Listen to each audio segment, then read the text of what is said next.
Good evening, everybody, and welcome to the Paarl Business Lab. What the Paarl Business Lab is, it's just a platform for entrepreneurs and business owners, probably just to connect and have a conversation. I'm sure all of you know that Paarl is growing at an exponential rate, and with that growing, a lot of opportunities come. And with those opportunities, entrepreneurs always make those opportunities into big opportunities. So this is just a platform for those conversations. Being entrepreneur is probably sometimes a very lonely place. So it's always nice to network with like-minded people. So yeah, so we are tonight here. What we do is at the lab, we have conversations with business owners, with entrepreneurs, so people can walk away here with at least one lesson. Add a bit of value to the entrepreneur journey or the business owner journey. And then of course tonight, I'm actually quite happy to be back because lockdown put us a bit on a pause. It's actually nice to be out again and see people in real life and not just on Zoom and all these electronic platforms. So tonight we've got three, let's call it distinguished guests. These three guys, it's Peter, and Francois. So they are the founders of Ctrl Technology. Those of you that have been following them, I'm sure you saw a few months ago, they had a nice investment from Naspers. I think it was 34 million rand. And of course, Ctrl Tech is started 4 years ago. These three guys jumped from the corporate world. I want to touch on a bit about the corporate world. Why would they do that to themselves? And then just chat a bit about the app, what the app is, how people can benefit from the app, what are the advantages of it. We're all living in a space with insurance, and we have brokers, and we have people phoning us, selling us all different types of policies. And I'm sure these guys are going to be able to explain to us how is it easier to do, and what are the advantages of Ctrl. So welcome, Francois, Peter, and Peter. Thanks so much for your time. I know having your own business is, your time is limited. So I think I'm going to start with you, Peter, first. Maybe just quick background about where you are, or your background a bit, and just maybe I'm going to touch on each of your journeys. Why did you quit the corporate world? And then also, where did you meet in a pub, at a soccer club? Or just a bit about all of the above. Just a bit of a journey of it. Yeah. Okay, great. Thanks for having us, Miles. So Peter Venter, I'm actually a mechanical engineer. I've spent 3 years in a coal mine at a bursary from Anglo American, and then I knew that engineering or working for the mine was not what I wanted to do. I wanted to get into finance, so studied a couple of other qualifications. Ended up in banking, in finance, and I was for a corporate investment bank. I was there for about 10 years, but for the last part of that, I covered the non-bank financial institutions sector, so just anything that's regulated without a bank license or something like that. Okay. So the insurers fell into that group, and then while I was there, I saw that the way the banks reacted to fintechs coming in and starting to eat some of the value chain, especially on the payment side. And initially the bank reaction was like, keep them out. And then I was working for ABSA, and we had a very good reporting line into Barclays. Barclays realized that you're going to start working with these guys, and they established a thing called RISE in Cape Town, where the idea was sort of an incubator where you can work with these fintechs or startups at that point. And so I saw that, and I was covering insurers, and I thought, okay, well, if the banks are acting like this, surely the insurers are doing the same. And the idea was I'm going to have this conversation with the insurers about the digital products that they're busy building, and maybe we can put a payment piece in there, from the bank, and then realize it's just digital wasn't even on, it wasn't even part of the conversation at that point. But I knew the wave was coming, and I guess that's where sort of the idea started. Okay. And yeah. So you were in corporate, and then you just decided. How do you decide I'm resigning out of corporate? I mean, big bank, starting your own tech app. Yeah. What? You go home first and tell the wife I'm working. I'm starting my own. Yeah. No, so it's not easy. I mean, think it's Nazim Taleb that said the 3 most addictive things in the world is heroin, carbohydrates, and monthly salary. Yeah. So it's just so difficult to get loose of, that you build up a bit of a lifestyle, and it's just really difficult to make that move. But I think the first thing that I did right at the beginning was realize that even if I have an idea, it'll be stupid to do it on my own. Okay. So the first thing that I did is I needed someone that knows lots more about insurance than I do. Okay. So I've got an actuary friend, and we were dropping off the kids here at school, and I saw Francois standing. And I said, Francois, let's have a beer this afternoon. I wanted. It's a Friday morning. I want to run Friday something. afternoon. Yeah. Having a beer with friends. I want to run something past you, and the idea at that point was something different. The name was Panoptimus or something like that. It was something different, but it was an idea within insurance. Okay. So, like I said, I think the first thing I did right was not to try and do it on my own. Yeah. Then I had the beer with Francois, and maybe you can say a little bit more about yourself. And Yeah. I thought you were going to talk about the beer, but okay, I'll talk about myself. As Pete said, I'm an actuary. So I guess apart from the CAs, I'm the other class of people that counts, everything in life. So worked for Metropolitan for 6 years, straight out of varsity. Then my wife and I did a stint with the 2 kids. Went with 2 kids and came back with 3 in Canada. We did 3 years in Canada, travelled, North America, and tried to live life, a bit differently there, and then came back, joined Momentum again and Metropolitan. They amalgamated, during the time that we were in Canada, and then so spent 6 years at Momentum. My whole career was in the investment side and risk management specifically, until the day that we had that infamous beer, and then I guess from there on, it was a lot of research. I'm risk averse by nature, so jumping the corporate ship is not going to be something I'll do very easily. So so we did a lot of research before we actually decided that this is something that we want to do. So when Peter comes to you with an idea, out of the blue idea, something brand new in that space, what's your first impressions like, dude, what, you want me to quit my job for this? Well, I was sitting there expecting just an informal beer, and he came with his laptop and he flipped that open in the first 2 minutes.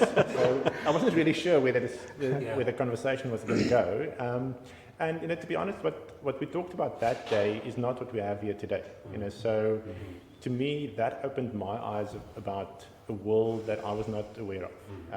And that weekend, I did a lot of research. And Monday, I obviously spoke to my wife a lot about it. And then the Monday, I spoke to Pete and said, okay, I've done a bit of research, but this is what I think, what we could do. And that, I guess, was the first pivot, from what we thought we were going to do on the Friday and what we started out on the Monday. But so just out of interest, from that weekend, the Monday, and what was the time that you quit your job? That period?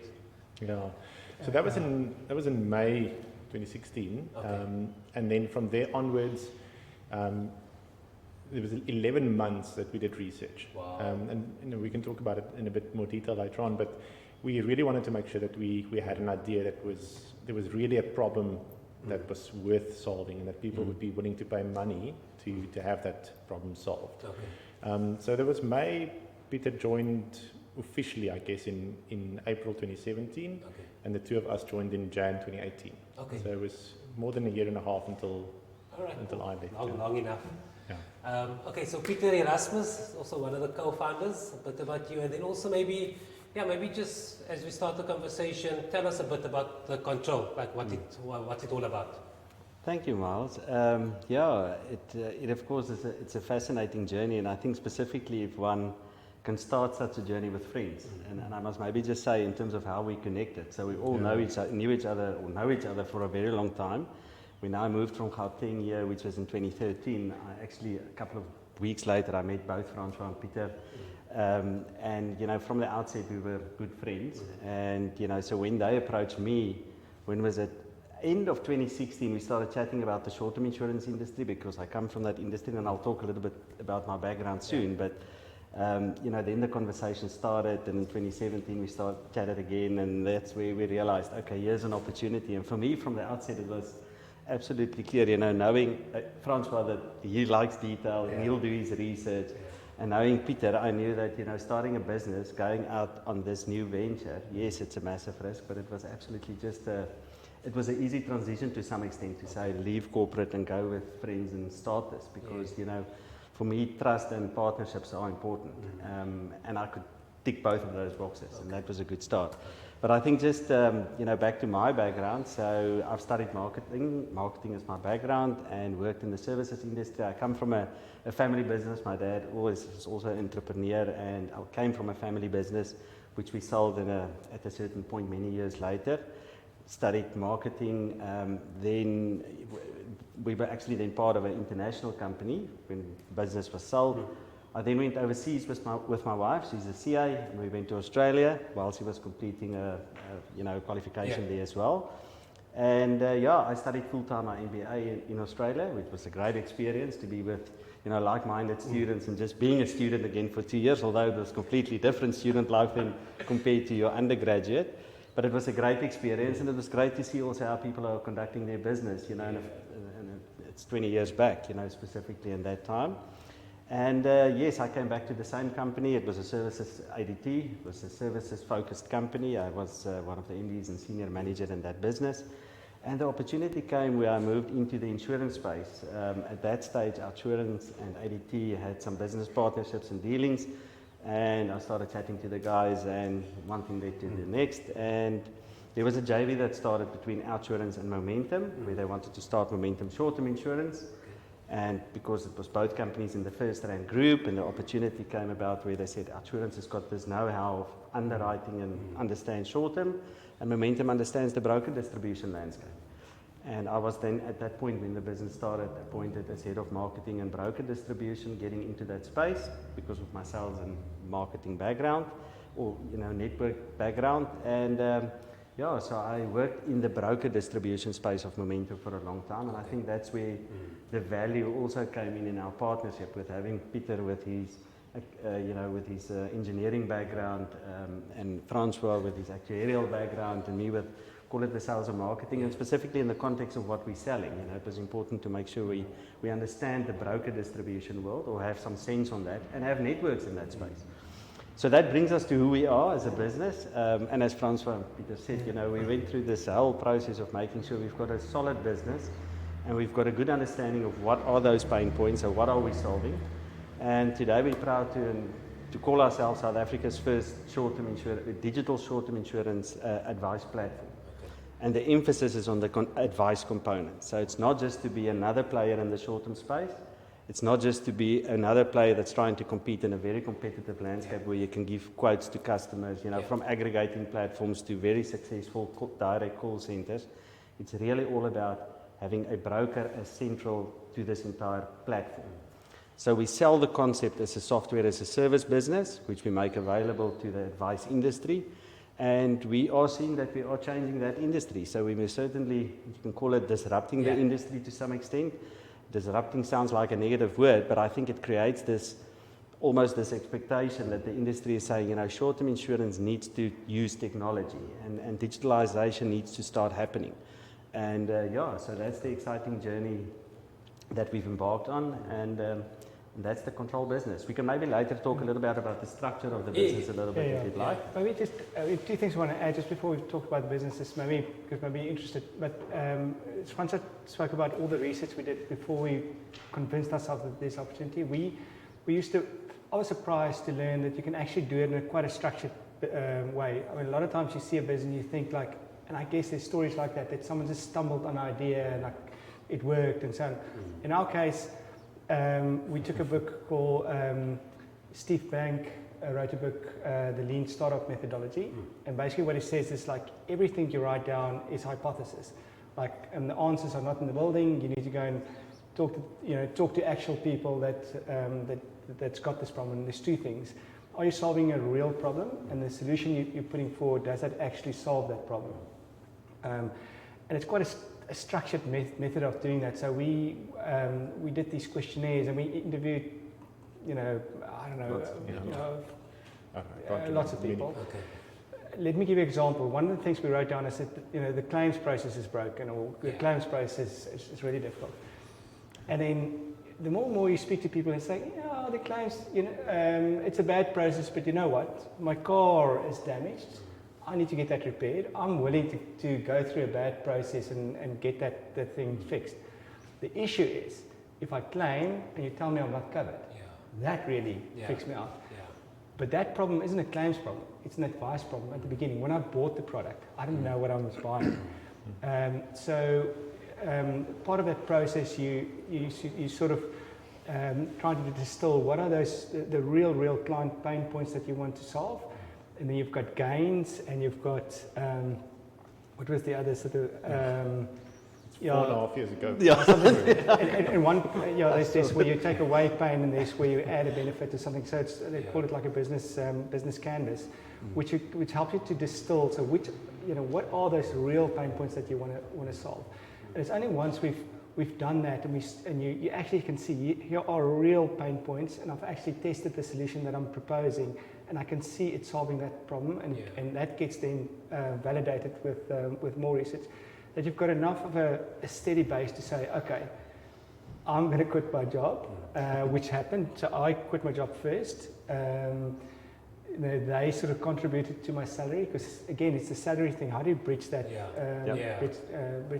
got nice friends. It feels very funny for your pal to say, okay, he's resigning, I must pay him half of his salary. Neighborhoods are coming off, I need that money. So then you start bootstrapping yourself like that, just to get you far enough. I mean, we, among ourselves, we've put in enough just to build like a prototype. You can then show that to someone.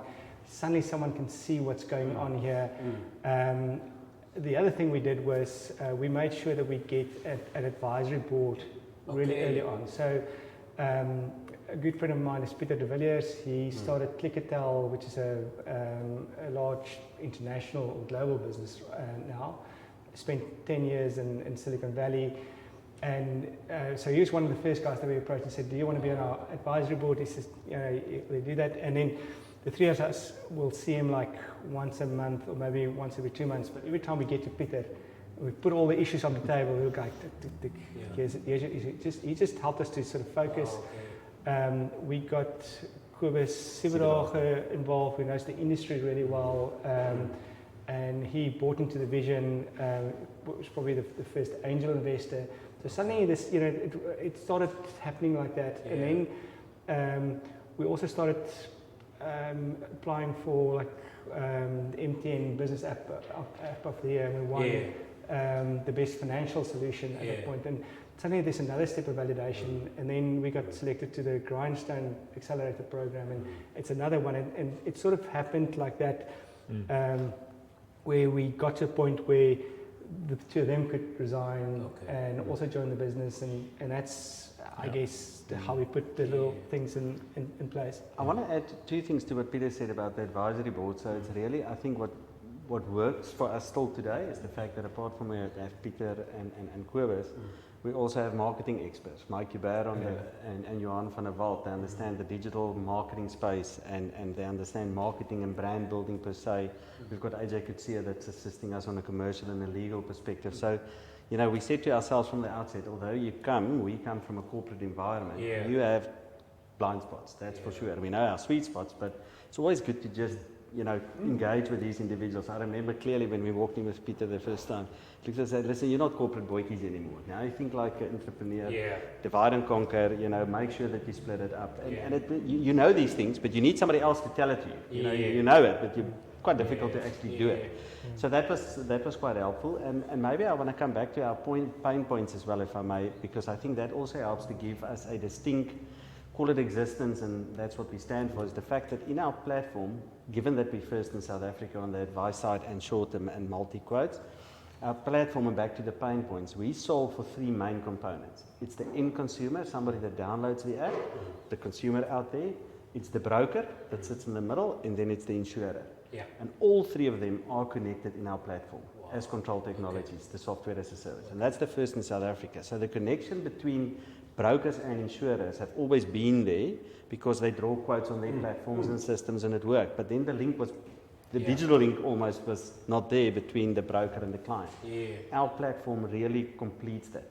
So the pain points was quite specific to say for the end consumer, for the broker and the insurer. We need to solve for all three of them because then all three wants to participate and play in this game with us. And that I think helps us at this point. So insurers are keen, brokers see the value and the broker are saying, hey, you're not cutting me out. You're enabling me to what my client is doing here with the insurer. I've got this window through which I can see what my consumer, my client is doing.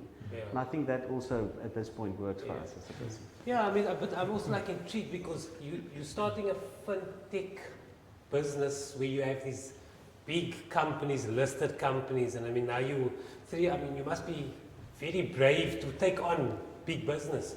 But I mean, what's the conversation like with the three of you saying, okay, but we know these big business, they're listed, they'll probably just swallow us up easily, but just still to stay independent and carry on. I mean, that, for me, it's bravery to a certain extent. Francois? Yeah, so maybe just to clarify, I think, I want to get back quickly to the product itself.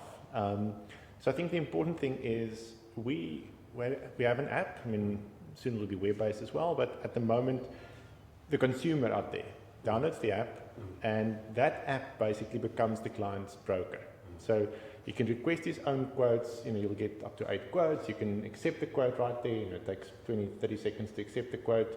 You can claim, you can add something, you can delete, you can get emergency assistance if you've got a roadside issue or whatever. So whatever your broker can do, the app does for you. So, and that's where the name also comes from, Control. I mean, we put control back in the hands of the consumer from from an insurance perspective. But the important thing is the advisor is always there. So if you as the client don't know what to do, or you have a question or you need some help, there's a speech bubble, you click on it and you talk to a human. So we have people, real human advisors who's sitting there and helping people, if you get stuck. So you can take out cover Saturday morning if you bought a new vehicle, you can drive the vehicle off the dealership floor, or if you bought a new cell phone Friday night at a mall, you can insure it right there. So you can do whatever you want. If you sold your vehicle, it's 30 seconds to delete it from your policy. So the consumer can do all of that himself, and I think that's what makes us different, is that we believe the role of the advisor is really important. So the human is still there if you get stuck. So just if you look at that, so we built a brokering business, not an insurance business, and I think that's important to distinguish. We're not an insurer. There's a lot of insurtechs in South Africa as well as globally who went into the insurance space specifically to play as an insurer. We build software for the broker. So yes, enabling the consumer to do his own stuff directly with the insurer, but adding the broker there to always be able to assist. So from that perspective, the insurance companies and the big corporates, I assume that's what you're talking about. The big corporates are not looking at us and saying, we are a threat. So we are actually assisting the insurers to distribute products digitally to clients, but also assisting the insurers' brokers to be able to service their clients better.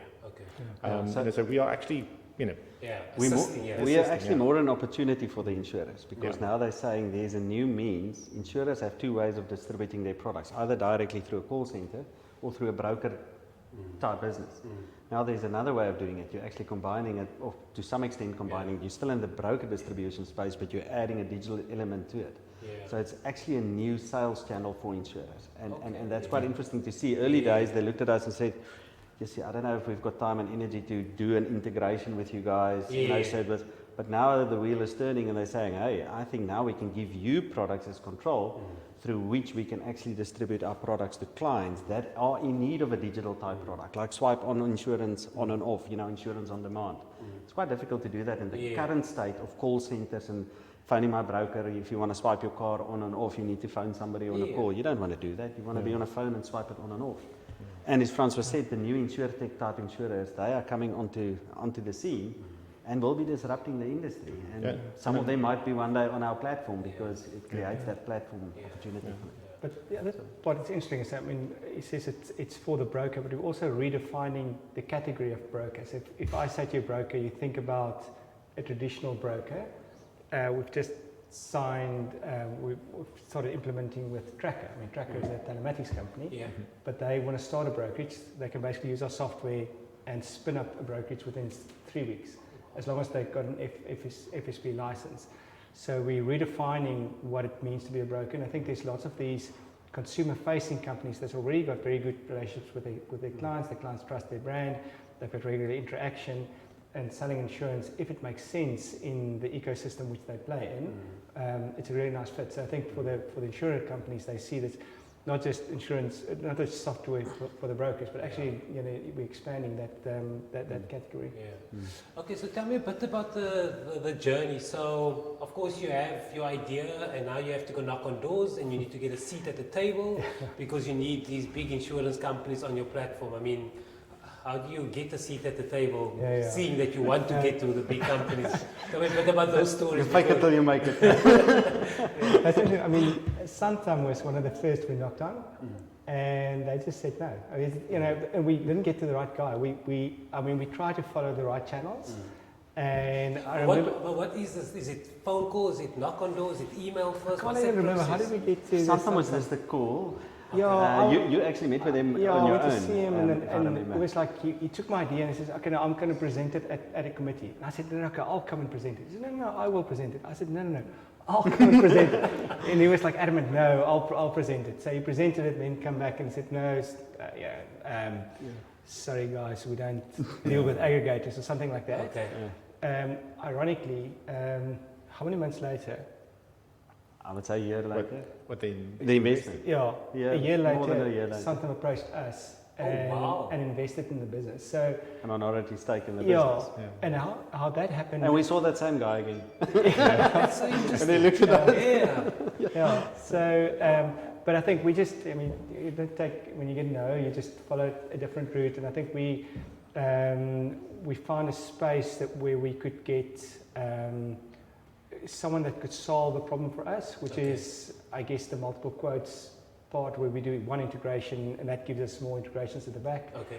Once we had that solved, that was the first building block that we needed. Okay. And so we started building up almost a business like that. And once you had something that someone could see how it's work, you know, they could see the benefits, you know, and contrast that with what a traditional aggregator is, which we're not. Yeah. And I guess that's how I think there's also, in any successful business, there's an element of luck as well. You know, so, you know, we did knock on some of the insurers' doors, and you know, we got no's, and then we spoke to a lot of system, you know, call it short-term insurance admin platforms, and we just ended up at the right company at the right time, where in their journey they were at a point where they were going digital as well. And from there onward, that relationship with Broadlink has just been, you know, fantastic. And they've been helping us. You know, we've been building their business. So, you know, the journey and where our paths, you know, collided was just at the right time as well. So you have that element of luck as well. So I mean, I paint that picture. So you, of course, are in it 100%. They're still working. They're paying your salary. So you're going to see the clients, and you go, guys, today I'm seeing Santam, and then you have to go back and say Santam says no, and you have, of course, have to give feedback all the time. Yeah, so exactly. So that journey, that experience. Yeah, I know. It's exactly like that. I think there were a couple like a course like that. But in the meantime, I mean, we were building this sort of prototype that we could actually show to someone. And I think once we made that final link with Broadlink, which Franco alluded to, you know, that I think that completed the picture. And actually, we had something. So I'm trying to think. It's also a while back. By the time, but I think the moment we had the first integration, so maybe just, you know, quickly, what it does is when you request a quote on the app, obviously the app sends our back in a message, and then that fires off a call to, or a message to Broadlink. And Broadlink is an admin platform, and they contact all the different insurers, grain all the quotes provided back to us, and be presented to the clients. You know, so that's where Broadlink fits in. So the moment we had that on, and you had Santam, Old Mutual, Bright and Brodink at that time. Oh, yeah. The moment you had 4 names on the platform, and especially Santam and Old Mutual, other insurers started looking and say, okay, obviously you guys got these guys on board, there's credibility, you know, some of these insurers have done a bit of homework to say yes. It was a lot easier to go and knock on other insurers' doors to get them on board as well. I think that made a big difference for us. Yeah, but I think we had a date where once I resigned, they would pull the trigger and also do it. And I think that's the other thing is I think we were all in on this once we decided that that's what we want to do. I think, like Francis says, that's still not a ticket to say it'll work. You need luck in the process, and then every startup has got their own story. I mean, part of our story is once Peter and Francis resigned, next thing, so the wives were also involved in the beginning. So we're all in. Yeah. Also 3 families that's in. So Rita's my wife. She does the copy, all the sort of copy and tone of voice in the app, and also social media. But at the beginning, Francis' wife was doing sort of marketing and social media, and Peter's wife was CA. She was doing finance. Nice. And then a year in, Peter's wife was diagnosed with cancer. And a year later, Francois' wife was diagnosed with cancer. And luckily, they both went through the various treatments and in remission. So we are so thankful that they are healthy. But that's just part of our story, that all of these things happen in between. And you go through tough times where you've got just so much runway left. You still don't have that investment. And you're very tempted to take investments that come your way. There's 1 or 2 that we had to decline, which were, the terms were just really putting us into a vice, and we couldn't, we just knew, we desperately wanted to take it, and luckily we didn't. But that's, I guess, also part of our story. So that, I think part of the message is just that, so first of all, I think the funding that we've done now is in many sense, it's not the end. I mean, that's just the beginning, because now you need to actually apply this and make good on the promises you made. But so it's not the end. But it's a tough journey. It's not. It's. And you often ask, should I have left my corporate? No, I'm kidding. Actually, I haven't asked that question to myself. Oh, wow. Really, because there's no plan B. I mean, I think that's the other thing. You shouldn't have a plan B, because I think that's the easy. It's like, we're in it now. In it to win it. You need to make this work now. So really, you were worried about certain things, obviously, but with good faith and good friends and hard work and whatever, I really never thought of considering it even. Well, we couldn't. Peter talked about the low points, I guess, from a personal perspective, but even in business, I think one thing that I realized in a startup is that relative to a corporate career, the lows are so much lower and the highs are so much higher. So, don't get stuck in the lows. It's a wave. The lows will go. The disappointments you'll find a different door, but celebrate the highs. And I think that's something that we try to do is, if there's good news, try and communicate to everybody in the company and try and stay open about, what's happening, and really celebrate the good news. Yeah. So let's talk about the funding journey. So, I mean, you have a startup, of course, you need money to grow. How does that conversation happen? What is that process? So if someone does have a good idea and they want to start knocking on doors for funding, where did your journey start? Because of course you're sitting together and you say, guys, we need X amount to make it. I mean, an app is probably a lot of money, so you probably start there. And so you're thinking, so but how do you just go knock on doors? How do you get funding? First check your bank balance. And then you decide how hard you need to knock. Yeah, especially in the South Africa space, because I mean, if you talk about Silicon Valley, everybody's just talking about investments and firms. So in South Africa's in framework, you're probably a good example of how do you get access to funding? Yeah. So let me answer part of that, and then maybe they can do the rest. I think you're right. So South Africa is not the US. I think in the US, sometimes, I mean, the amounts that you read about is just sort of, eye-watering. But and in South Africa, I think the type of money that you get, people really expect that money to come back. So I think it's not, so it's not like free money all around.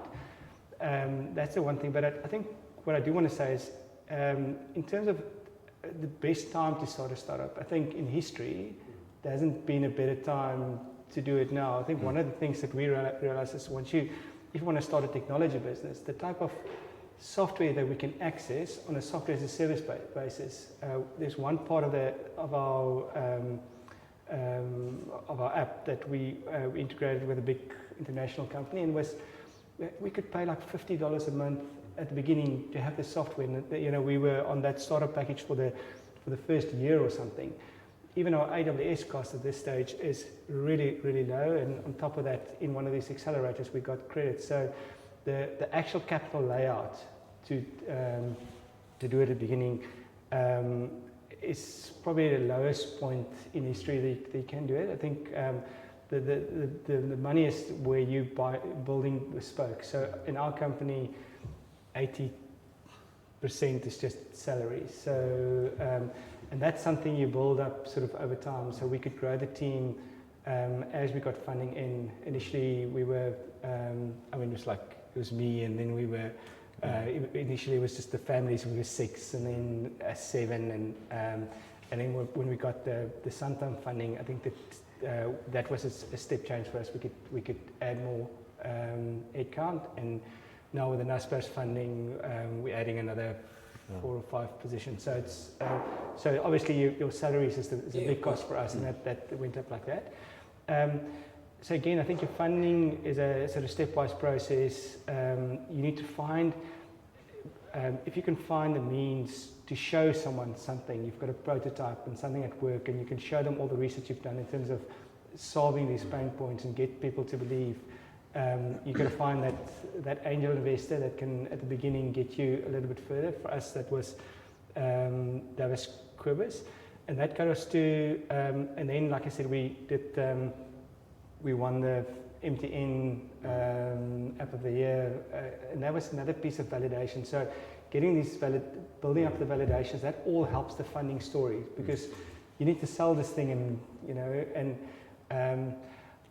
I think the other thing that counted in our favour is we're a little bit older. We've all got longer careers in finance, and we're not straight out of varsity. So a lot of people, and I know for Santam that was definitely the case. They look at the management team and they say, okay, well, that's a big consideration, and not to. I definitely think that's part of it. But then, to get funding, normally we have a list of potential funders, and it's easy to put that together. There's a lot of well-known VCs, but it's always been a mix of VCs, corporates, and others. And then we would try and score them, and there's like a list, and then it's go knocking on doors. But we've always made sure that the type of material, that we come very well prepared, the type of material that we put in front of someone is well thought out, and it's not just we want money. It's there's a bit of a process. Yeah. Sorry, I just wanted to add. The doors that you knock on, you only get one chance, and they're really busy. So if you're not well prepared and you don't put the right material in front of them and have the right presentation and really thought about what you're going to say, and you're going to lose that. So you get one chance. So really prepare well. Just want to take a step back. So just in terms of starting a business, getting funding for that. So I think what worked for us is we did a lot of research. We did to make sure that what we're going to build, we knew exactly what we're going to do and what we wanted to look like. So maybe just to extrapolate, to generalize that, is to say that when you get funding, you have to show somebody what you're going to do. Great. So make sure you have something tangible to show them, and then get funding to get to the next milestone. Don't build something for 3 months and then think you're going to get 34 million. So get to the next level, and when you're at that level, get funding for the next step, etc. So every time that you get funding, it is to reach certain milestones, because that is going to get you to the next level where you can get funding again. It's not once off and you're going to get $100 million like in the US. Yeah, like I mean, when you say your first angel investor, if that person come to you and say, "Hey guys, I see there's potential in this. Here's money," or do you say, "Hi, angel investor, we need a bit of money to pay the salary"? It's an interesting question, and I think that's the part that I want to touch on, is that I think one's networks, and as Peter pointed out, I mean, we're slightly older than the young startup that's fresh from university, so it helps to have networks and relationships. So Cobus and I have worked at Momentum for a very long time, and he was part of almost my journey to almost convince me also nudge and say it's time for you to do something, because he was a mentor. He is a mentor for us. Wow, He's the chairman of our board, but he's been a mentor for me for a long time. So when we started chatting about it, and he heard our idea, and we were in the business, he just one day said, "I'm backing the jockeys. I'm keen. I want to be in. I'll be in." And with not even showing him, I think weeks later or months later, he said, "Now I'm watching the presentation for the first time." Yeah. So he was really backing the jockeys, if I could put it like that. And I think it brings me to the point of networks, and one shouldn't, your connections and people that you know. I think out of the list of investors in this round that we saw, I would guess 70-80% of them, we either knew them to some extent, or somebody in the organization, or our advisory board, or friends, or people that, or we've met with them over time. And even if you know that you're going to raise funds 2 years from now, start drinking coffee with people at key positions now and plant the seed about your business, and because it brings you to that opportunity year after year to again talk about your business. So and because they're in that space. I mean, we've had a couple of them, which 2018 when I started drinking coffee with some of them and said, "This is what we're building." But the idea was, maybe one day they see an opportunity in us when the time is right. So I think it's a combination of using your networks. It's not that one day you wake up and I need to go and knock on doors. I mean, then it's too late. You really need to plan. I mean, we started in November last year. Before that, to say we need funding this year. November, we started spending time, spreadsheets, as Francois said, writing it, get the list together. AJ, that's the advisor, played a role to help us to say, okay, what's our documentation that we need to present? What's the process that you follow? So get good advisors in and people that can help you also. It is a process that you need to look professional. Otherwise, they kick you out. But, I mean, one or two cases we arrived there and it's PowerPoint presentations because that's the mindset. They said, "We don't have a projector. Talk to us." I mean, okay, we're really prepared for this one. So you tend to, prepare for everything and just go in and tell your story. So I mean, like when you're doing the pitch for funding, you of course sitting there, you already have a feel that, okay, these guys are probably just going to take us, not interested. I mean, so how many of those have happened? I mean, like you've got this, I want to touch on the Naspers one now because that's how we're chatting today. But all the previous ones, I mean, the ones that have said no, and the journey into getting a seat at the table at Naspers, how you got it. Just explain that a bit as well. Yeah, I think, again, back to the no's that you get, I think that makes you stronger. I remember this year specifically when we started, one of the first guys we saw flew to Victoria, saw a few guys, and the first one, I mean, it's a trusted friend as well that I know, but he's to the T, he gives us the feedback, and we walked out there and we looked at each other and we said, okay, now we know what we need to do for the next presentation. Let's update our presentation stack, because here we've not missed it, but you need to really cover yourselves from all angles. So there's a lot of luck and try and test and reiterate and fix your story and pitch your story in a different way. Luckily, because we've been working together, I think we know how to pitch and who pitch when and who says what when. So luckily we figured that out in terms of our strengths. But really in terms of what you land and what you put on the table, because the one wants financials, the other one wants to see the market opportunity. And you must really decide who wants what. So you need to almost do some research on who you're pitching to as well. And understand it. But I mean, you guys can say if I'm wrong here, but our best presentations ever were the ones that we just talked. Where it wasn't, yes, it was a slide deck and we were projecting, but it wasn't, bullet by bullet. It was just, we're just talking. And I think the reason why that is that people then see the passion that you have for your business. The moment they see the passion, backing the jockey is a lot easier because they know we are fully committed and we believe in this. So I think that's also a lesson for somebody who wants to speak to funders is really make sure that they believe that the people that you're pitching to can see your passion for your own business. But do you experience that there's a big appetite in South Africa funding network for startups? Is there big companies that are looking for opportunities to fund you? Yeah, definitely. I think more and more, yeah. Okay, Yeah, nice. no, there's a lot of venture Absolutely. capital funds, private equity funds. I mean, this whole Section 12J investment cycle that ended now 30 June, there's a lot of money that came in, and the funds are sitting with that money and it has to be invested. Investors are waiting for that. So. And maybe another angle that we didn't touch on is acceleration programs. We were part of the Grindstone acceleration program and are now part of Endeavour's local SME startup. Explain acceleration program. Well, again, it's a Peter, maybe you must explain that because it's different acceleration programs that you get, but maybe more on Endeavour. Yeah, you get sort of accelerators and then you get what they call scale-ups. I think the accelerators try and take, you get the incubators, which is trying to take an idea and bring it to a place where you've got at least a sort of a product. Okay. And then you get accelerators to say, okay, you've got this product, can I sort of build a business out of that where you start getting sort of revenue, and then once you've got sort of... Sorry, can I just add to that? So sorry to interrupt, but so incubator and accelerator is they try and whatever you would have done at your own business in 12 months, they try to get it cranked into 6 weeks. Give you access to lawyers and this and developers and all of it, and just accelerate your business into. And they've got an opportunity to have a look at what you're doing. So it's an interview style kind of concept. Okay. Yeah, for instance, Grindstone, Knife Capital is the ones. It's a venture capital company that sits behind that, so they get a decent look into the entrepreneurs, and they normally sign an option to be the first one to invest. Oh, nice. So that's also an option. But what that does is you gain a lot from what they give you, but they also connect you to an ecosystem, and I think that's an important thing. I think in Paarl, it's also important that we create a bit of an ecosystem.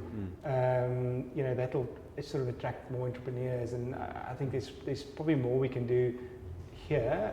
Obviously, in Cape Town, there's a big hub that you can connect into. But some of them, and there's different models for these accelerators. Luckily, with the one we were in Grindstone, there's only this option. And we got the option waived because at that point we knew Santam was about to invest. Okay. But some of these there'll be an option to invest, or there's also some of these, especially the more early stage ones, will take 6% equity.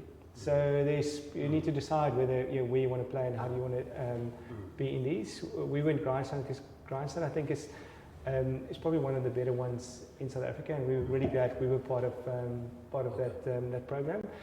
And then Endeavour is it was started by entrepreneurs that wanted to help other entrepreneurs now that they've built big businesses themselves. So the patrons in South Africa is Paul Harris and Adrian Gore. Okay. So they've put together a really nice network. It's more of a scale up than a startup. They've got a specialist in funding who will, for instance, give us like a template term sheet that we can compare to the term sheet that we got from Naspers and make sure that there's no funnies in there. And they sit with us they give us a relationship manager. We say, okay, we've got these things. We want to sort out this quarter. Can you help us? And let's say it's an employee incentive scheme that we want to put in place, then they'll put us into touch with other companies that's done this before. So I guess that's Endeavour, but the idea around Endeavour is actually to internationalize companies. So because Endeavour is a global network, once you've gone through the local scale-up program, you can go into interviews for the international one, and if two of the others gives you the thumb up, they'll then help you to internationalize the business. The head office is New York, so that's where they operate from. Yeah. So just want to maybe add, just again, thinking about new businesses or people who are thinking about starting a new business. I think it's really important to get yourself exposed. Get yourself into the network. Go and look at what are the things like tonight. Attend sessions like tonight, or at there's a lot of these around in Stellenbosch and Cape Town, etc. Get to know entrepreneurs. Get to know the entrepreneurial environment. We found that entrepreneurs don't tend to hold their cards to their chest. It's a much opener environment where we've gone through hardships, we've struggled, so people helped us along the way, and many entrepreneurs do the same. If they find somebody else who's struggling along the way, is willing to maybe talk to that guy or speak to this one, or let me introduce you to this guy. So the whole entrepreneur environment is really one where people are open to helping each other. So you have to get yourself into that ecosystem to really benefit from that before you can start the business. And then also just like some of the, like you mentioned, like hardships business-wise, not the personal ones that you touched on, like for business, then like the three of you sitting, give me the top 3 hardships that you had to overcome as Ctrl, except for the app. I mean, that's different hardship, but I mean, just other business things. What are those? Well, I think maybe one of the first is, I mean, I think you need to make the right appointments, and it's tough if it doesn't work out. We haven't had a lot of it, but we had one or two which it's sad when you look back. I think ideally we want all those relationships to work out. So I guess you try and make it work, but there's a point where, especially in a small company, where it's really difficult to keep the culture going, and if you've only a few people, then one person can have a very big impact. So I guess it's maybe one. I would say one that I have, which is not a hardship, but maybe a lesson, is that sometimes it takes longer than what you expected. So you build these forecasts, a year later you update it again and again, and okay, this company really looked promising, they really showed interest, they are in, and then okay, 6 months later, we're still debating, we're still waiting for a point, so these things, the treadmill sometimes takes a bit longer. To get the wheels going and to get the wheels. And then I think it's something that one needs to, each business model obviously is different, but I think it's something that one needs to project and keep in mind. It's good to have the energy and just be positive and whatever, and that's awesome. But just be mindful that it might take longer. And what then? So what is the plan then? And maybe that's where the funding discussion then comes in. Say, we know we're on the right track, but flip it, it's taking longer than expected. In South Africa, it's really difficult to build a B2C business. You need lots of money, and you need to, into advertising. And so what lots of startups do, and I mean that we've gone that route as well, is you try and find a B2B angle, and you scale with people that's already big. So the advantage is you could probably get that scale. It's just that, where we move in a week, they'll move in 3 months. And that's excruciating to, it's like, it's just really difficult to stomach in a business where we see the runway coming down, and, these corporates just taking a lot of time. So, so I'm responsible for the product at the company. So maybe from a product perspective, there's a few things where you made a decision early on, which seemed correct at the time, and probably was. But now, with the business scaling, you've got to pull that plug and put something else in. So, a good example is the database that we're using. We're switching from Firebase to SQL, which seems trivial, but it's months of work. And looking back now, was it the right decision at the time? Hindsight's 2020. So there's a couple of big projects going on, in our business at the moment, and it's based on decisions we took, years ago, and now you're sitting with that legacy. Even if we're 3 years old, 4 years old, there's some legacy that we want to fix now already. So when you do make a decision that is, and we always talked about reversible and irreversible decisions. Irreversible ones, not technically reversible, but the ones that's really difficult to change. Yeah. And make sure that when you make that irreversible decision, you spend the time and you really think about the implications. Reversible ones, that if it's easy to change, make a decision and go on. Yeah. Don't waste time. Yeah. So okay, let's talk about the Naspers thing. So how did that happen? I mean, that must probably be the most exciting part of Ctrl at this stage. Yeah. Give me the build up of how that happens. Do you get the call and you say, guys, Naspers called us? Or do you want us? It was just a nice coffee date. So all starts with a coffee date. Yeah, so we had this list of investors that we wanted to see, and we did do a bit of a matrix in terms of, how will they fit, and top of that list was Naspers. So the question was just how do we get to them? Yeah. And we've been saying for a while we want to get to Naspers, and then Peter de Villiers did the intro for us, and we had a first meeting where we just pitched. And we weren't sure, But it was a very good meeting. Really, we could nice feel people. there was nice rapport. Really nice. Oh, so you're pitching at their board or their foundry? No, we met in Willowbridge. Paarl somewhere. Yeah, It's supposed to be a coffee shop, but we thought maybe let's just get one of those, I think at Regent, one of those rooms. Rooms, yeah. Ordered coffee and muffins and whatever, and we had an informal hour and a half discussion, pitching, but obviously. it was the CEO, Fabian White, which is the CEO of Naspers Foundry, and then Gerard Visser, who's the CFO. So, I guess that's also the benefit of your relationships and your someone like Peter de Villiers doing the intro, which was nice. So, we were fortunate to have Fabian and Gerard there, and it was just. It was a good pitch. I think it went well, and I think they liked the business, obviously. So. And I must say, I think again, I want to focus on the process that you follow with the funding. You need to sound and look professional in that process as well. So the process that we followed, we pitch, and then we've sent them a document, a 2-pager up front, so they've got a sense of the business. We've pitched, so they had opportunity to ask questions based on that. AJ was also present, with his legal background, and he was driving the process, which is also good because then we kind of neutral and somebody else stands in between us. But the process from there on is if they then say, okay, they're interested, then they need to sign an NDA, and then you give them a 50-page document. Yeah. But you need to be ready and prepped. I mean, if they said, no, send the documents, the NDA, when you walk out, they email them the NDA, and an hour later the proper pitch must be there. Then you shouldn't wait a week or 3 weeks to actually now put the documents together. And I think that process helped because we had a good process and we knew exactly after which step what should the next step be. Yeah. But that was just the first meeting. And then there were multiple. More people. So it's a long But process. how many meetings do you have with Naspers? Yes, yeah. So what happens? There were 2 transactors from Process, like M&A transactors, then got onto the business.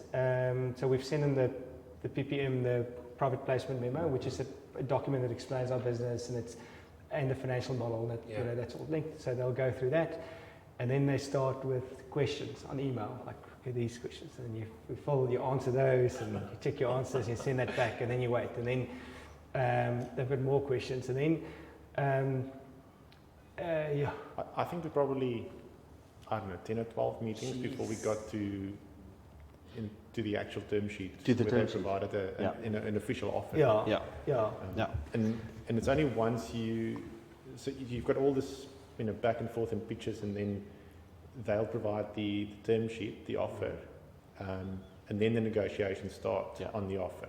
Okay. And once you've agreed, the term sheet's just a high level, what the deal would look like. Yeah.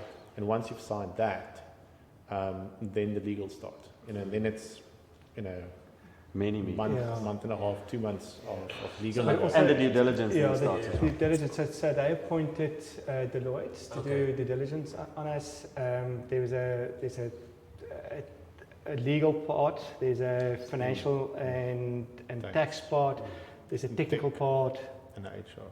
and an HR, Yeah. and there's also a commercial part. So they phone our clients, Interview them. interview them just to see, what we put in our projections. Yeah. Is that is that feasible? Interviewed sometime. Yeah. They had a call Oh, with them. they wanted to have Senior teams, talk to both your sides. shoulder, so to Santam. So it was a long process, but there was one specific Zoom meeting that I'll never forget, which was the meeting that we're going to get the yes or no, and. Like for the first 10 minutes, I'm not sure where this is going. And yeah, I thought it was a Dear Johnny that's coming, but no, it's not that. Yeah. Yes, let's go. So yeah. So I mean, I don't know if you can disclose it, but like, what is like if they give you funding? Is it just here's money in the bank you do, or they're like terms, or do they take equity, or they're part of management? How does it? Well, it's different every offer. So it depends on the deal itself. Okay. Sometimes you get the money into the bank. Yeah. Sometimes it's a loan. Sometimes it's part equity and a loan. Sometimes you've got certain milestones. You have to achieve this before the second 20% comes, and then you've got to achieve it. Okay. So it's tranches. Yeah. So it depends on the deal. So. All right. Cool. Okay. Cool. So what's next for Control? 34 million in the bank if it's not tranches, or it's so what's next? We need to go and work now. So maybe just I think, and that's part of the upsides of you've asked what were the downs. Yeah. One of the far the biggest what's bevrediging in satisfaction of doing this is just the people that we employ. So now after the NASPAS funding we'll be at 17 people. Wow. And we really love the people that work for us. We've got a great team, and and some of them has been there for a longer time. Nadia's just joined us. She so I guess part of the NASPAS funding. There's probably 5 positions that initially that will add on. But by far the biggest satisfaction is just the people that you employ and that you get to, that becomes part of this vision. And I mean, you've got the whole thing from that first beer, and you see this baby growing, and suddenly there's people that's as passionate as you about the business because they're on board. That's really satisfying. Yeah. So what will happen with funding? Obviously, there's, like I said, in our business, by far the biggest expense is salaries, and we'll add to that. And it's a couple of things that we want to do. One of the things that you realize once you do software as a service, I mean, the idea around software as a service is people, instead of locking in, people lock on. So with a cell phone contract, you're locked in for 2 years. Yeah. You can't get out. With lock on, it means that people only pay while they use your product. And then the moment you stop adding value, they lock off, right? Yeah. So, but with that, it's a fairer deal, I think. But the point is, we as a business have to work really hard to make sure that our clients use our software and actually sign up clients. So a big part of it will be for our client, we call it client success function, where we sit with our clients and understand, so what are the impediments? So why are you not selling more? How can we help you? And so Peter's building a big team. We're adding a team that'll sit under Peter, and then also our dev team grows. So there's more developers coming, and also that link between the development team and the product team and the client team. That link, because you can't just have silos. I guess that's where most of the positions are going to go. And back to the people side, I mean, this also creates opportunity. Like Morne, who was our lead developer, doing a great job.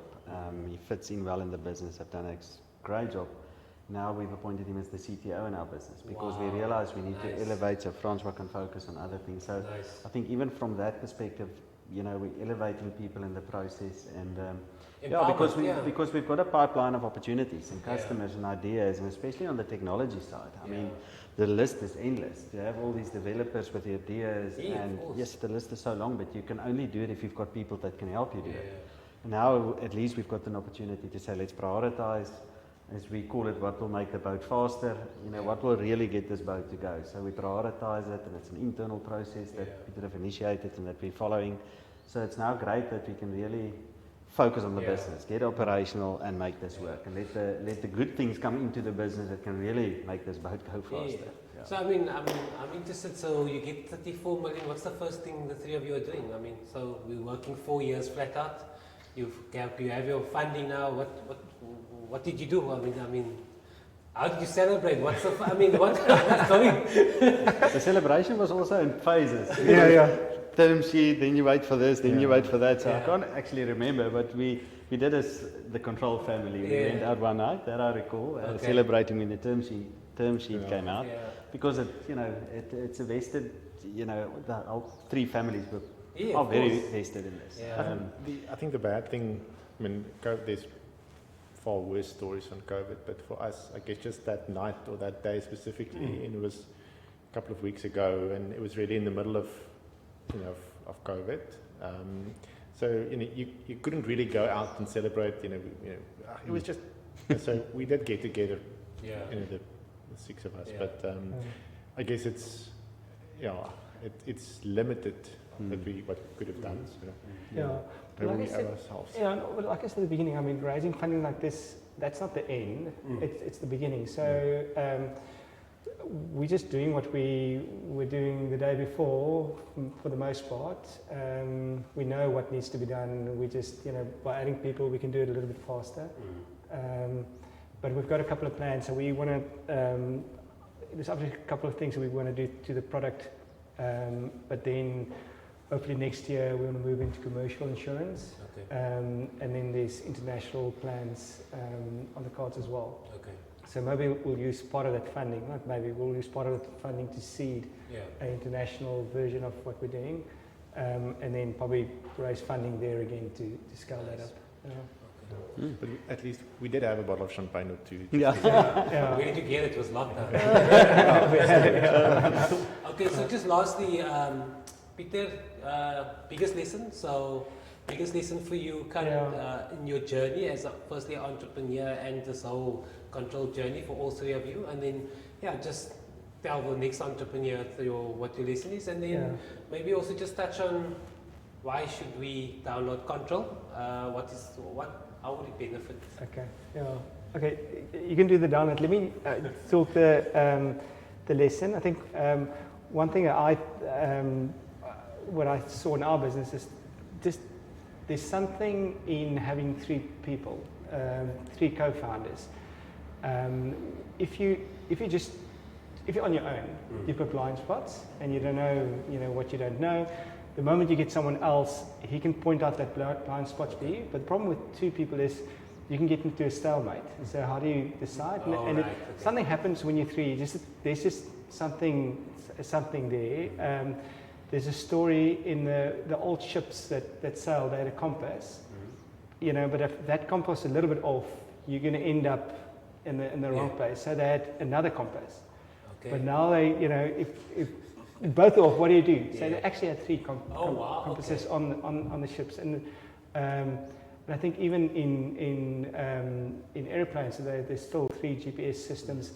SpaceX have got. There's also an interesting story. The chips that you take to space. In space, there's these free radicals that will go into the processor and it will change the 0 to a 1. Yeah.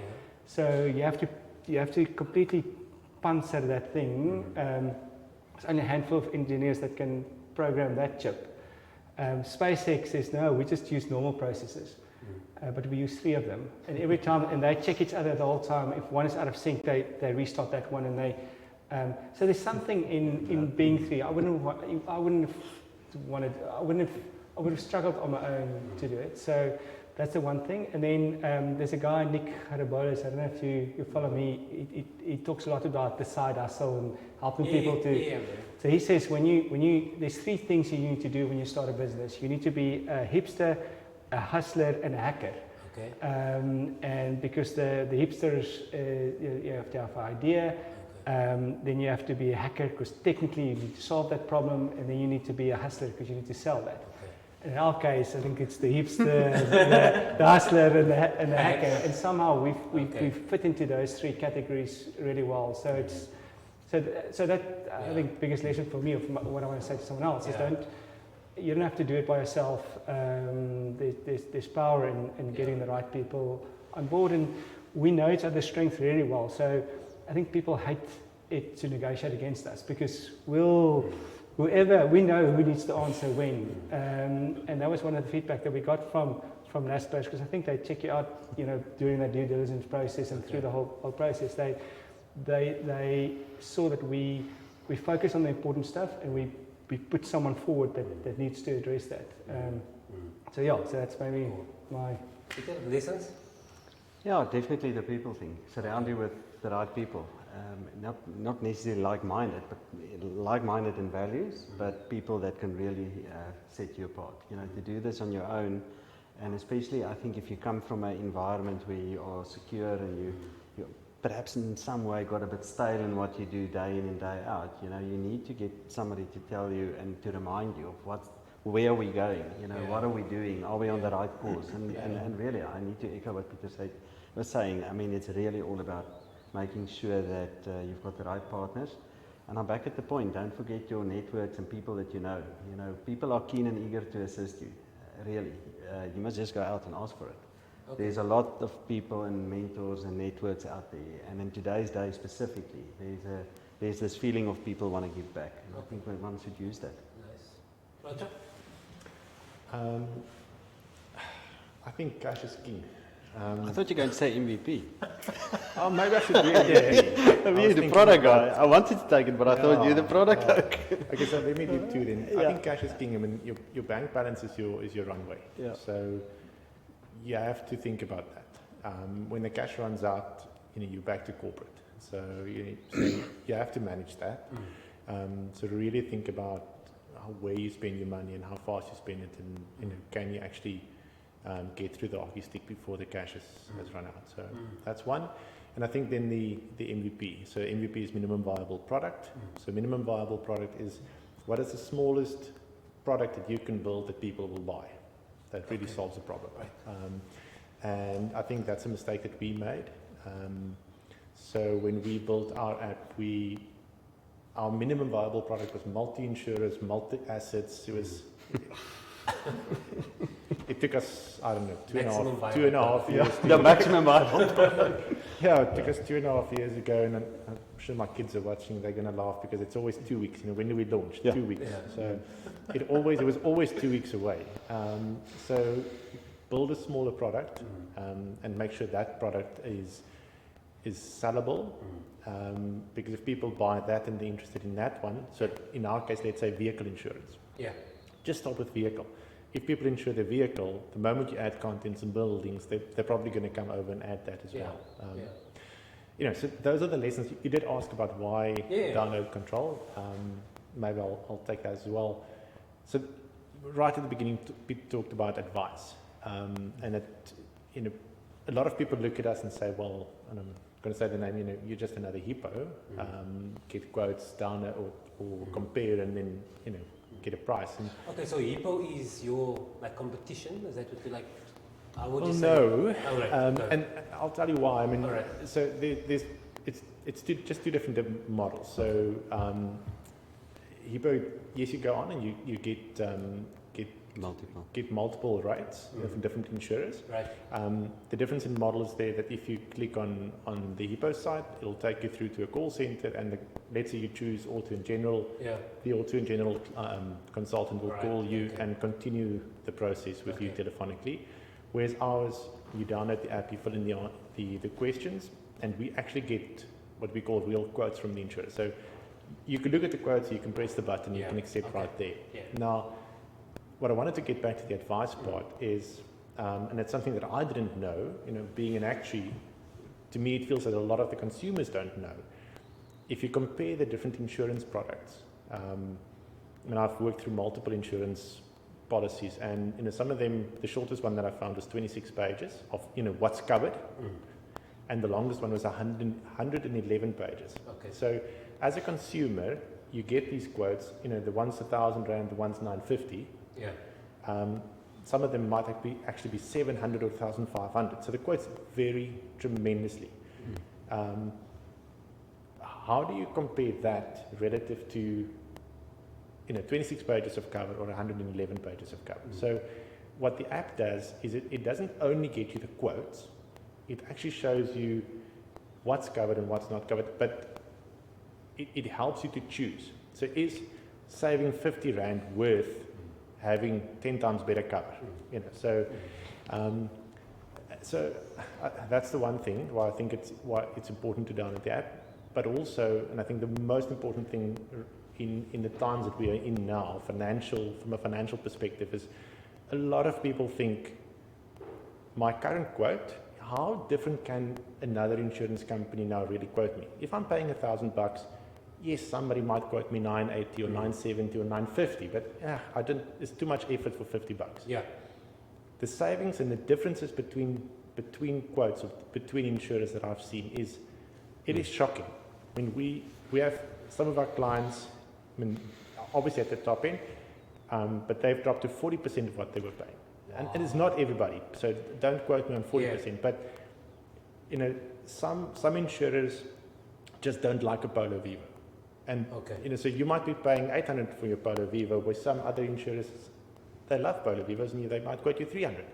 So the only way that you really know if you're getting a good price is if you can actually dipstick the entire market. Correct. And that's what we do. So we give you 8 quotes, which gives you a really good idea of what's available in the market. So the app is free. It doesn't cost you anything. It's going to take you 15 minutes, and at least you'll get 8 quotes, and you can see if you're really paying an appropriate price. And don't forget Ishmael Internet, and Jackie. Real people behind it, so if you have questions, they'll really help.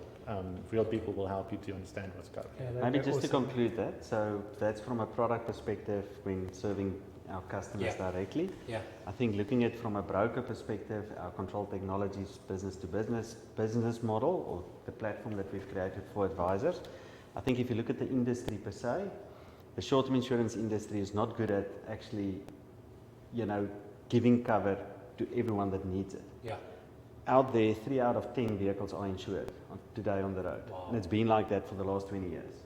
Wow. So we still battle to get the other 7 people to be insured. Why? Is it accessible? Is it premium? Is it advice? Is it, don't know.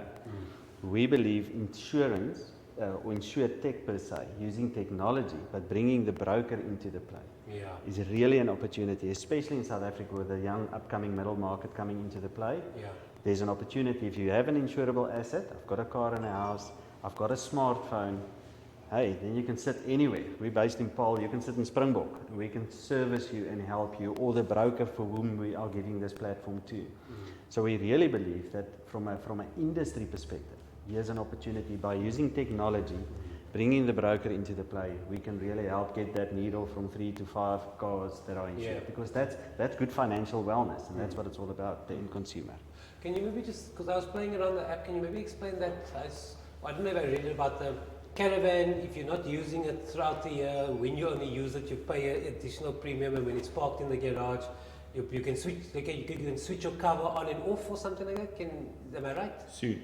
Yeah. Oh, okay. Yeah. Okay, so it's another provider, but that's the point. It's the insurer that determines that. Okay. We don't have such an insurer yet on the platform, but we can tomorrow have such an insurer, or our existing insurers can tomorrow bring a product out that can provide. Yeah. Okay. That's the beauty. Yeah. Last comment on behalf of my marketing colleague here. Control CTRL. App Store and Play Store. There we go. Control.co.za. Control.co.za. Control Insurance. Thanks, Fransha.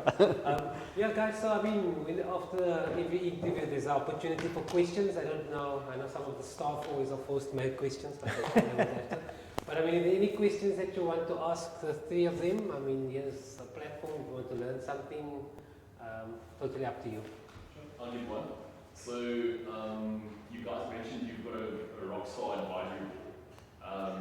These guys don't have a lot of time on their hands. So how do you incentivize them to be your advisor? Do you pay them? Do you pay them in shares? What is the structure?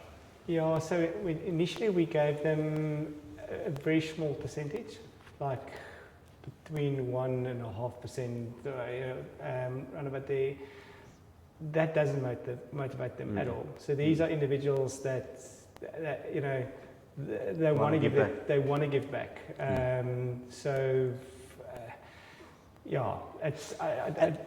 we did that because we felt that we don't want them to just give their time for nothing.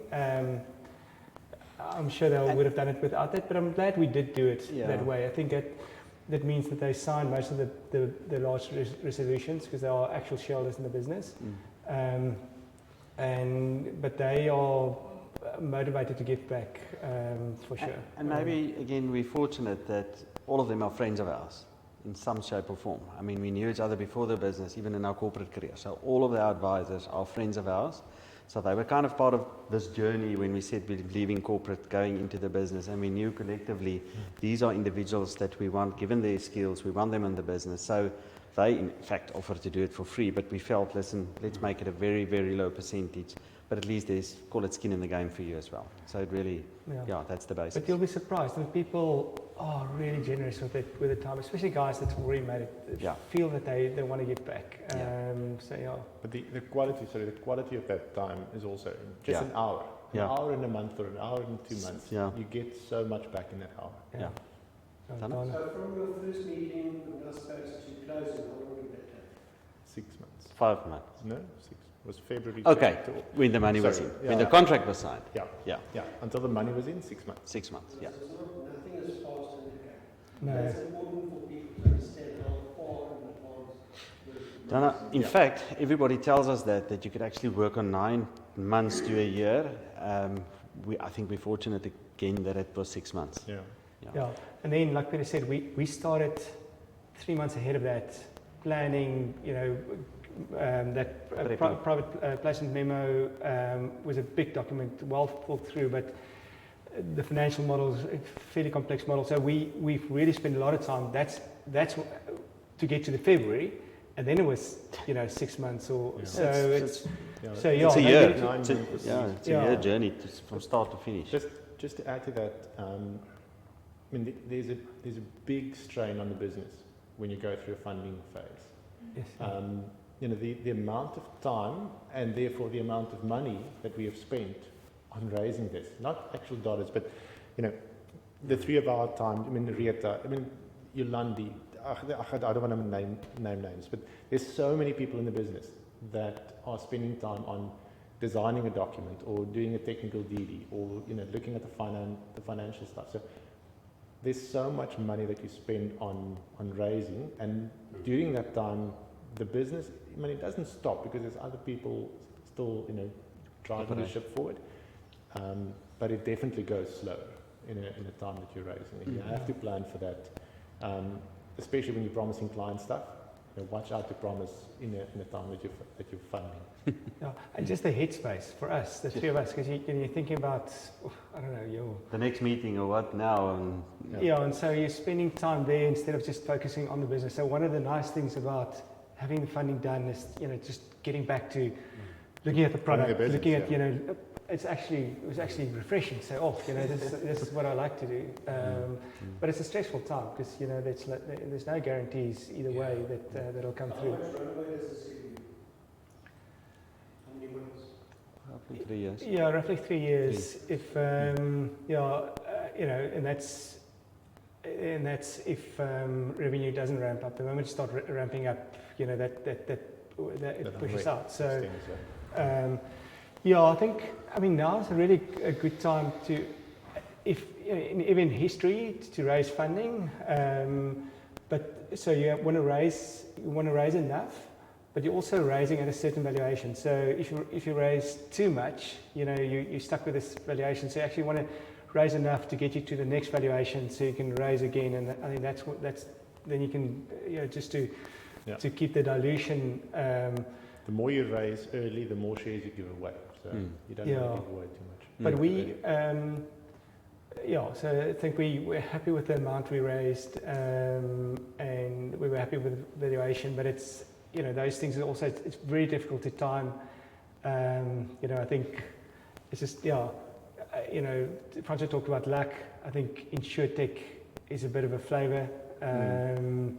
So we managed to hit that. So, and that's the other thing, Miles, is that, you have to say, it took incredible amount of hard work to get where we are. But I tell you now, there is so much luck involved as well. And I can't, it'll be amiss of me to not say that and to say to everyone, okay, if you just work hard, it'll work out. That's not the truth. It's somehow you need luck around, along the way, and I think in our case we were lucky enough that there were a couple of key moments where we were at the right time with the right people, and it sort of worked out. And you need to hold tightly onto that because it keeps you humble. Otherwise, you think it's all just because of you. It wasn't. Cool. Any other questions? With the banks and their kind of platform play and stuff like that, have you guys considered that relationship? Considered white labeling the products and stuff like that? Is that an end game? We've in one of our competitions, we participated in the South African Reserve Bank launched a competition, and we were one of the finalists. It was actually a global competition. 2 years ago, 2019, I think it was, end of 2019, and we were one of the 12 finalists. So we went there and we pitched in Joburg in Workshop 17, Sandton, and we pitched there, and after we've pitched, I don't know if I should say it, Nedbank came to us and said, we want this. I mean, we were celebrating that evening thinking, here we go. And they've got a good motivation and why they wanted it. But again, it went back into this corporate machine with so many people, and the next one needed to talk to the next one, and we are still in contact, believe it or not. We're still in contact. But for them to just get that really into motion, and so similar with other banks. We've had the opportunity and privilege to talk to other banks, even some of the new digital banks that we've recently had discussions. So there's definitely the concept that consumer-facing business, banks, bond originators, car sales companies, and sell a product that is complementary to short-term insurance, or where you can earn an additional revenue. There's a massive that's what I've said, because suddenly you can play in this broker space. You're not competing against insurers, you're competing in the broker space. You can provide multiple quotes, and I can grow my bank or my bond company or whatever without bricks and mortars across the country or without call centers, because you've got a digital platform that enables you to do so. So to pick up on something else you said, which is end game. So there's a question we get sometimes, say, okay, so what's the end game? And we all start laughing because there's no such thing in our heads in terms of end game. So we haven't built this business because we think, okay, it's going to be exit in 5 years and it's going to look like that.